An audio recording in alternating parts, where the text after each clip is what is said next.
തെരഞ്ഞെടുപ്പ് തോൽവിയിൽ സിപിഐഎം നേതൃത്വത്തിന് കാസർഗോഡ്, തൃശൂർ, ആലപ്പുഴ ജില്ലാ സെക്രട്ടേറിയറ്റുകളിലും രൂക്ഷ വിമർശനം. സംസ്ഥാന കമ്മിറ്റി പിരിച്ചുവിടണമെന്നും സുധാകരനെ തിരിച്ചറിഞ്ഞ് നേരത്തെ പുറത്താക്കാൻ പാർട്ടിക്കായില്ലെന്നും ആലപ്പുഴ ജില്ലാ സെക്രട്ടേറിയറ്റിൽ വിമർശനമുയർന്നു.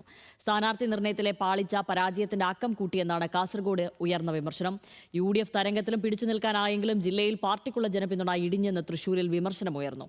തെരഞ്ഞെടുപ്പ് ഫലം വിലയിരുത്തി വിവിധ ജില്ലാ കമ്മിറ്റികൾ പുരോഗമിക്കുകയാണ്. ജില്ലാ സെക്രട്ടേറിയറ്റുകളിൽ CPIM സംസ്ഥാന നേതൃത്വത്തിനെതിരെ കെട്ടഴിച്ചിട്ടതുപോലെ വിമർശനം തുടരുന്നു. കാസർഗോഡ് ജില്ലയിലെ സമ്പൂർണ്ണ പരാജയത്തിൽ ജില്ലാ സെക്രട്ടേറിയറ്റ് അംഗങ്ങളിൽ പലരും അക്ഷരാർത്ഥത്തിൽ പൊട്ടിത്തെറിച്ചു. തമ്പ്രാക്കന്മാർ പറയും, അടിയന്മാർ അനുസരിക്കണം എന്നതാണ് നിലപാട്. ഇത് തുടരാനാകില്ല. തൃക്കരിപ്പൂരിൽ സംഘടനാ ദൗർബല്യങ്ങൾ ഉണ്ടായെന്ന് സ്ഥാനാർത്ഥിയായിരുന്ന VPP മുസ്തഫ ചൂണ്ടിക്കാട്ടി. സ്ഥാനാർത്ഥി നിർണയത്തിനെതിരെയും വിമർശനങ്ങൾ ഉയർന്നു. മഞ്ചേശ്വരത്ത് KR ജയാനന്ദയെ സ്ഥാനാർത്ഥിയാക്കി രക്തസാക്ഷിയാക്കുകയായിരുന്നുവെന്നും വിമർശനം. 20,000 പാർട്ടി വോട്ടുകൾ മറിഞ്ഞതിൽ ഇടപെടലുമുണ്ടായിട്ടുണ്ട്. സമീപ ജില്ലകളിലെ CPIMന്റെ സ്ഥാനാർത്ഥി നിർണയവും കാസർഗോട്ടെ പരാജയത്തിന് ആക്കം കൂട്ടിയെന്നും അംഗങ്ങൾ ചൂണ്ടിക്കാട്ടി. ആലപ്പുഴയിൽ ഉയർന്നത് അതിലും രൂക്ഷമായ വിമർശനം. MV ഗോവിന്ദന് ബ്രാഞ്ച് സെക്രട്ടറിയുടെ നിലവാരം പോലുമില്ല.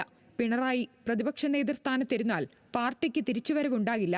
സംസ്ഥാന കമ്മിറ്റി പിരിച്ചുവിടണം എന്നിങ്ങനെ കടുത്ത ഉൾപാർട്ടി വിമർശനം.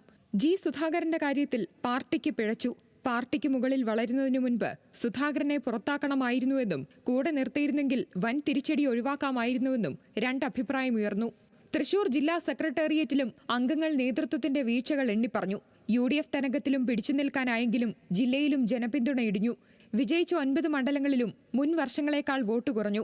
2021 അപേക്ഷിച്ച് ജില്ലയിൽ 1 ലക്ഷത്തിലധികം വോട്ടുകൾ കുറഞ്ഞത് ഗൗരവതരമാണ്. ഇരിങ്ങാലക്കുടയിലും തൃശൂരിലും ഏരിയ കമ്മിറ്റികൾ പരാജയമായിരുന്നു. കോൺഗ്രസിലെ അനൈക്യവും മുതലാക്കാനായില്ല. CPIയുടെ നാട്ടിക MLA CC മുകുന്ദൻ BJPയിൽ എത്തിയതിന്റെ പ്രത്യാഘാതം കൊടുങ്ങല്ലൂരിലുമുണ്ടായി. ജീവൻ മരണ പോരാട്ടം നടത്തിയിട്ടാണ് മണലൂരിൽ വിജയിക്കാനായത്. വർഗബഹുജന സംഘടനകളുടെയും പ്രവർത്തനം മോശമായി. പൊതിച്ചോറ് വിതരണം മാത്രം നടത്തുന്ന സംഘടനയായി DYFI മാറിയെന്നും വിമർശനമുയർന്നു. പാലക്കാട് ജില്ലാ നേതൃത്വത്തിനെതിരെ ജില്ലാ കമ്മിറ്റി അംഗം പരസ്യ പ്രതികരണം നടത്തിയതിനെ ജില്ലാ സെക്രട്ടറി EN സുരേഷ് ബാബു വിമർശിച്ചു. പാർട്ടി അംഗങ്ങൾക്ക് പാർട്ടി ഫോറത്തിൽ നേതാക്കളെ വിമർശിക്കാം. മാധ്യമങ്ങൾക്ക് മുന്നിലെത്തി വിമർശിക്കുന്നത് സംഘടനാ രീതിയല്ല. എല്ലാവരും ഒരേ അഭിപ്രായം പറയുന്ന പാർട്ടിയല്ലല്ലോ ഞങ്ങളുടെ പാർട്ടി. എല്ലാ കാലത്തും അങ്ങനെയല്ല. സാധാരണഗതിയിൽ ഞങ്ങളൊരു കാര്യത്തിന് വേണ്ടി യോഗം കൂടിയാൽ ഒരു 15 അംഗ ലോക്കൽ കമ്മിറ്റി യോഗമാണ് എങ്കിൽ അതിൽ 14 പേര് പങ്കെടുത്തിട്ടുണ്ട്. 14 പേർക്കും 14 അഭിപ്രായമായിരിക്കുന്നത്. അതല്ലേ ഈ പാർട്ടിയുടെ പ്രത്യേകത. ഒരേ അഭിപ്രായം പറയുന്നതല്ലല്ലോ. അതേസമയം ജില്ലാ ഘടകങ്ങളിലെ ചർച്ചകൾ സംബന്ധിച്ച മാധ്യമ വാർത്തകൾ ഊതിപ്പെരിപ്പിച്ചതെന്ന് പറയുന്നു LDF കൺവീനർ TP രാമകൃഷ്ണൻ. തോൽവി സംബന്ധിച്ച പരിശോധന പൂർത്തിയായ ശേഷം നിലപാടറിയിക്കും. പിശകുണ്ടെങ്കിൽ തിരുത്തും. ഇതുവരെ നടന്ന ചർച്ചയിലോ നിലപാടുകളിലോ ഒരു നേതൃത്വ മാറ്റത്തിന്റെ ആവശ്യമുണ്ട് എന്നുള്ളത് ഇപ്പോൾ ഉയർന്നു വന്നിട്ടില്ല. നേതൃത്വം എന്തെങ്കിലും തിരുത്തൽ നടപടികൾക്ക് വിധേയമാകേണ്ടെങ്കിൽ അത് ജനങ്ങളുടെ അഭിപ്രായങ്ങളും പാർട്ടിക്കകത്ത് ഉയർന്നു വരുന്ന അഭിപ്രായങ്ങളും മനസ്സിലാക്കി ആവശ്യമായ തിരുത്തലുകൾ വരുത്തി മുമ്പോട്ട് പോകും. അല്ലാതെ ഒരു നേതൃമാറ്റത്തിന്റെ ഒരു അവസ്ഥ ഇപ്പോൾ പാർട്ടിക്കകത്ത് വന്നു. പ്രതിപക്ഷ നേതാവായി മറ്റൊരാളെ പരിഗണിക്കാൻ ഇപ്പോൾ കഴിയില്ലെന്ന് KK ശൈലജ. പേരാവൂർ LDFന് പ്രയാസമുള്ള സീറ്റെന്ന് തുടക്കത്തിൽ തന്നെ പാർട്ടി വിലയിരുത്തിയിരുന്നു.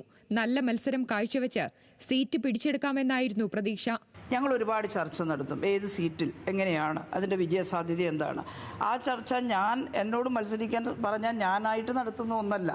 എല്ലാവരും കൂടി അതിൻ്റെ സാധ്യതകൾ അവലോകനം ചെയ്യും. അപ്പോൾ ആ പ്രയാസം പറഞ്ഞിരുന്നു. എന്നാൽ ആ പ്രയാസത്തിൻ്റെ ഇടയിൽ തന്നെ നല്ലൊരു മത്സരം കാഴ്ചവെച്ചിട്ട് ചിലപ്പോൾ നമുക്ക് ആ സീറ്റ് പിടിച്ചെടുക്കാൻ കഴിയും എന്നാണ് എല്ലാവരും ആലോചിച്ചത്. വിമർശനം മുൻ മുഖ്യമന്ത്രിയിലേക്ക് മാത്രം ചുരുങ്ങരുതെന്ന് M സ്വരാജ്. തോൽവിക്ക് കാരണം വ്യക്തിയുടെ വീഴ്ചയാണെന്ന വാദം കമ്മ്യൂണിസ്റ്റ് രീതിയല്ല.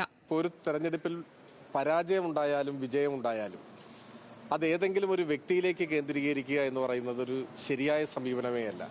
അത് ശാസ്ത്രീയമല്ല, അത് സമഗ്രമല്ല, അത് ഇടതുപക്ഷ വിശകലനത്തിൻ്റെ ഭാഗവുമല്ല.